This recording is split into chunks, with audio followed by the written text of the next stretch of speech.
एक छोटे से गांव में रतन नाम का एक किसान अपनी पत्नी लक्ष्मी के साथ रहता था। रतन के पास थोड़ी सी जमीन थी, पर वह बड़ा आलसी व्यक्ति था। वह कुछ काम नहीं करता था। एक दिन रतन घर में लेटा हुआ था, तभी उसकी पत्नी लक्ष्मी उससे कहती है, अरे कब तक इस तरह घर में पड़े रहोगे? कितनी बार समझाया कि कोई काम धंधा करो, पर मेरी एक नहीं सुनते हो। मेरी ही किस्मत फूटी थी जो मेरे माँ बाप ने ऐसे आदमी से शादी करवाई। अब उठ भी जाओ। मैंने किशन भैया से बोला है कि वो जंगल में लकड़ियाँ काटने जाए तो तुम्हें भी ले जाए। वो आते ही होंगे, उठ जाओ।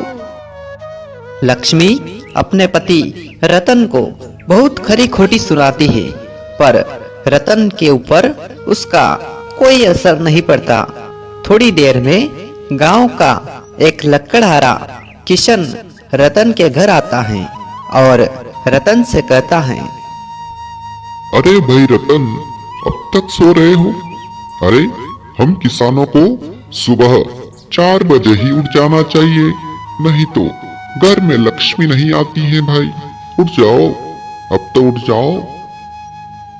अरे भाई साहब, आप ही समझाइए इस इंसान को। मैं तो समझा समझा के थक गई। आज से आप इन्हें भी जंगल ले जाइए लकड़ियां काटने। हाँ हाँ भाभी जी, क्यों नहीं, मैं इसे लेने ही आया हूँ। चलो भाई रतन, जंगल से लकड़ियाँ काट कर लाते हैं और बाजार में बेचकर कुछ पैसे कमा कर लाते हैं। रतन किशन के साथ जंगल में लकड़ियां काटने के लिए चल पड़ता है।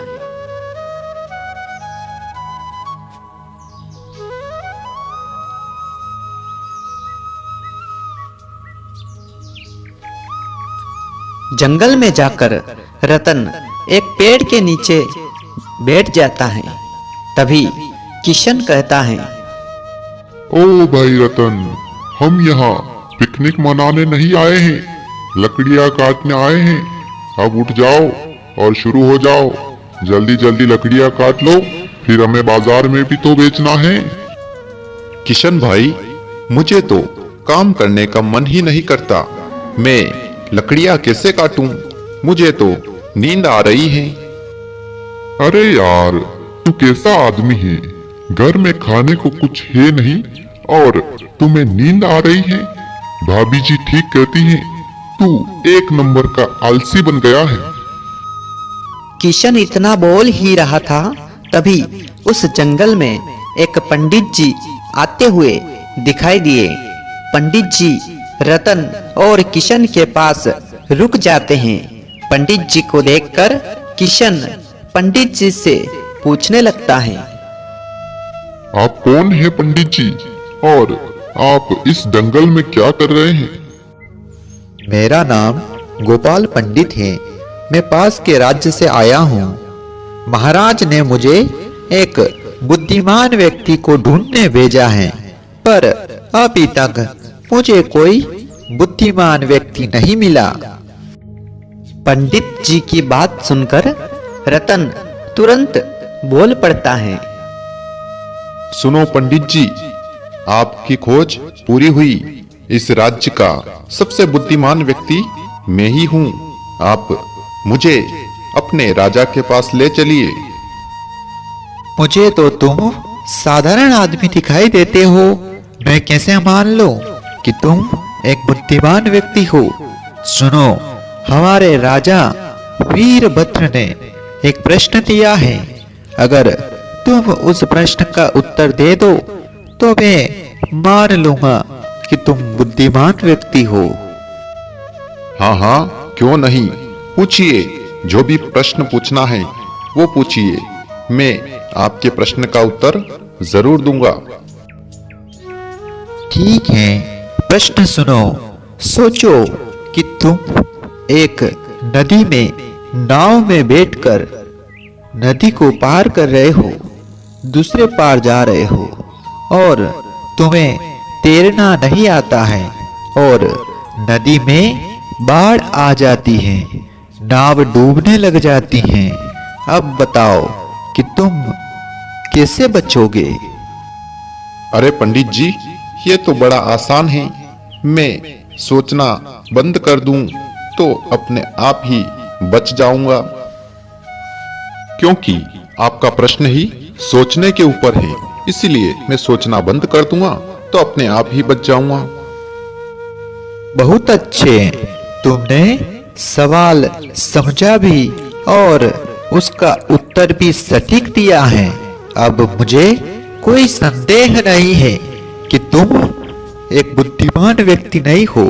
मुझे विश्वास हो गया है कि तुम इस राज्य का सबसे बुद्धिमान व्यक्ति हो।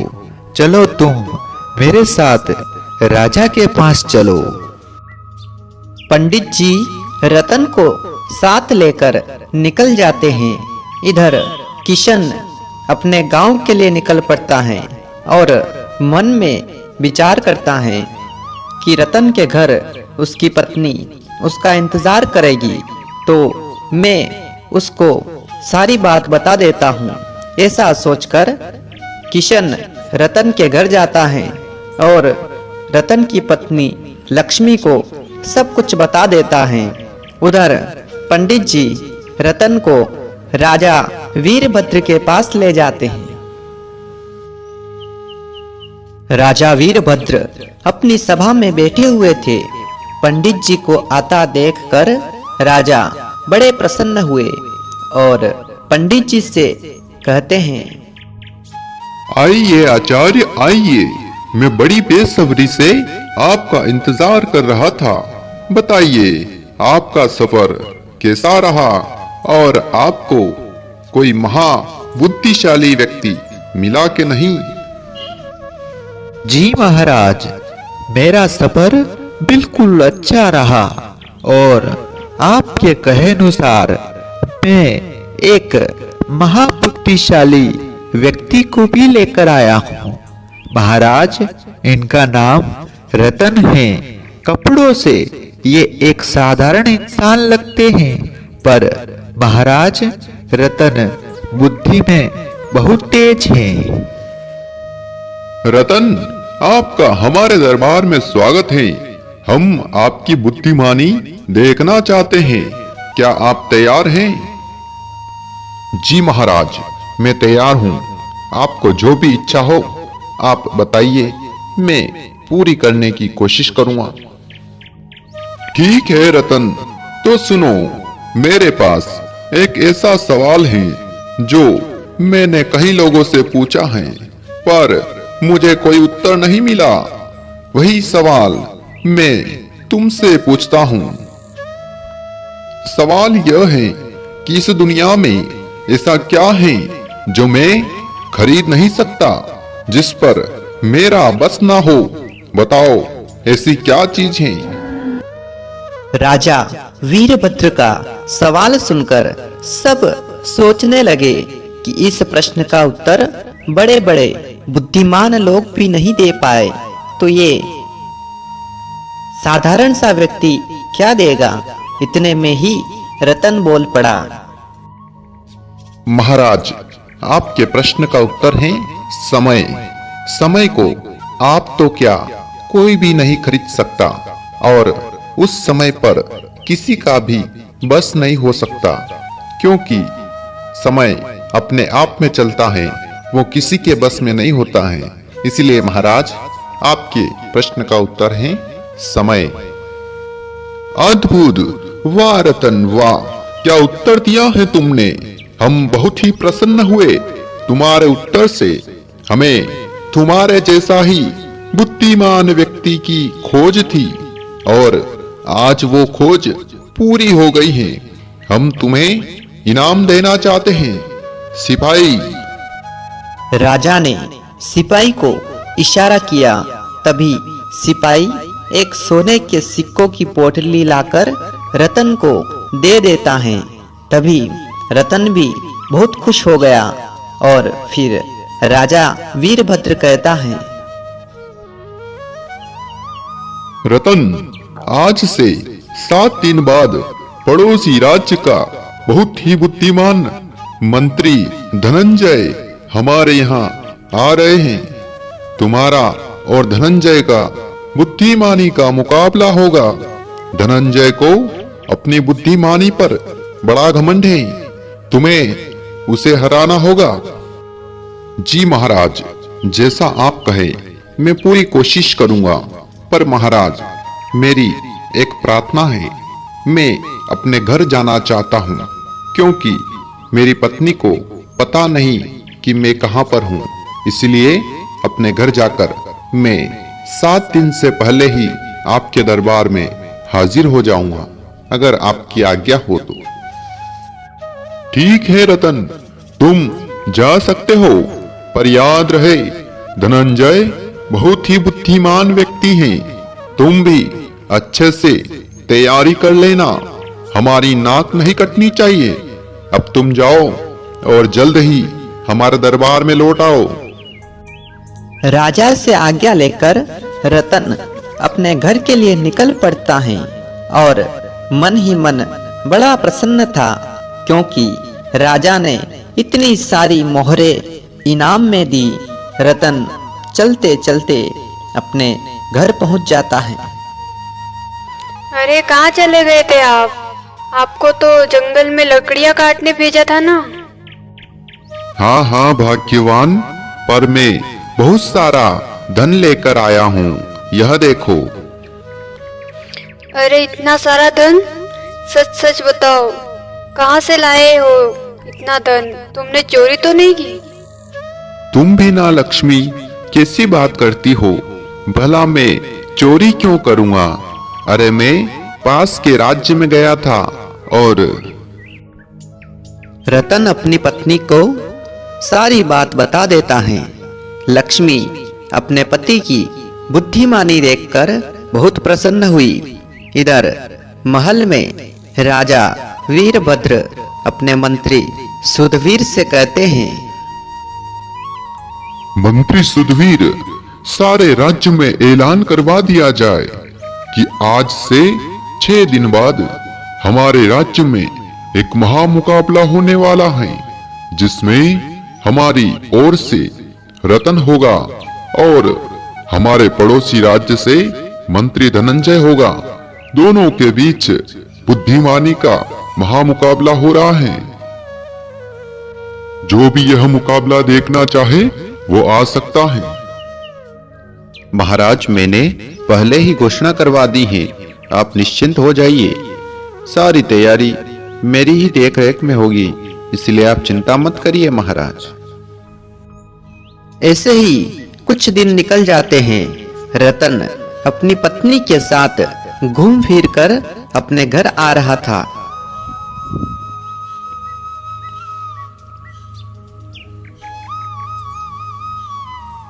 और घर आकर रतन ने अपनी पत्नी लक्ष्मी से कहा, भाग्यवान, अब मुझे भी निकलना चाहिए।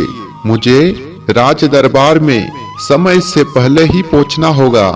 अगर देर हो गई तो महाराज क्रोधित हो जाएंगे। ठीक है जी, आप जाइए और जल्दी लौट कर आना। मैं आपका इंतजार करूंगी और अच्छा अच्छा खाना भी बनाकर रखूंगी। रतन राजा वीरभद्र के पास जाने के लिए निकल पड़ता है।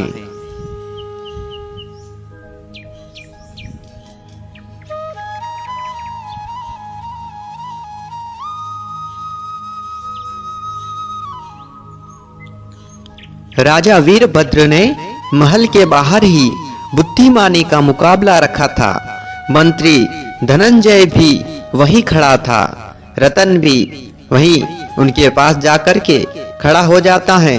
फिर राजा वीरभद्र कहते हैं, आज के इस मुकाबले में हम राजा वीरभद्र पड़ोसी राज्य के मंत्री धनंजय और रतन दोनों का स्वागत करते हैं। धनंजय, आप इस मुकाबले में रतन से 3 प्रश्न पूछ सकते हैं और रतन भी आपसे 3 प्रश्न पूछेंगे। दोनों में से जो सही जवाब देगा, सही उत्तर देगा, वही विजय होगा। अब मुकाबला शुरू किया जाए।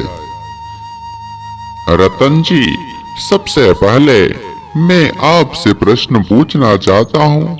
मेरा पहला प्रश्न यह है कि वह क्या है जो महसूस होती है पर दिखाई नहीं देती?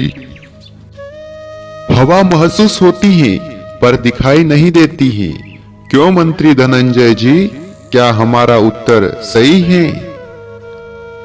जी रतन जी, आपका उत्तर बिल्कुल।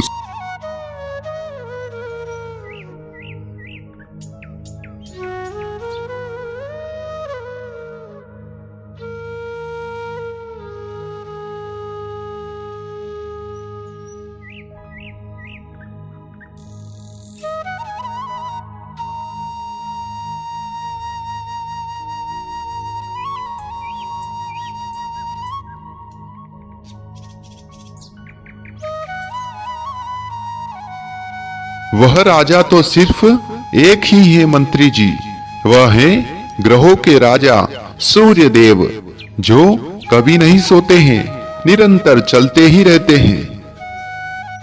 वाह रतन जी वाह, अद्भुत उत्तर दिया आपने। अब मेरा अंतिम प्रश्न सुनिए। वह क्या है जिसके लिए एक राजा तरसता है पर वह एक किसान को मिल जाता है? बताओ क्या है?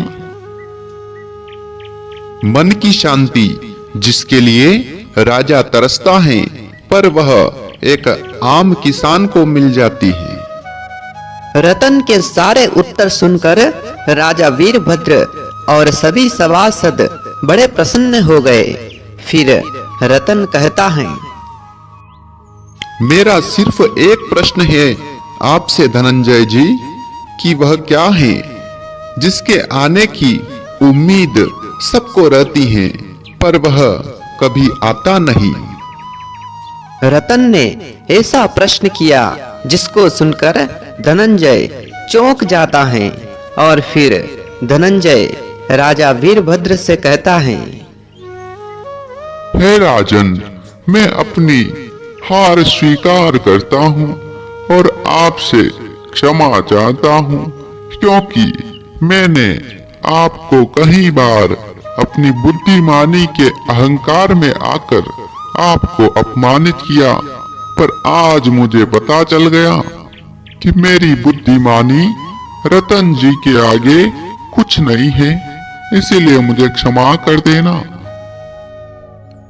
राजा वीरभद्र रतन से बहुत ही प्रसन्न हुए और बहुत शुभकामनाएं दी, बहुत प्रशंसा की और फिर राजा कहते हैं, आज से हम यह ऐलान करते हैं कि रतन इस राज्य के बुद्धि शिरोमणि मंत्री होंगे।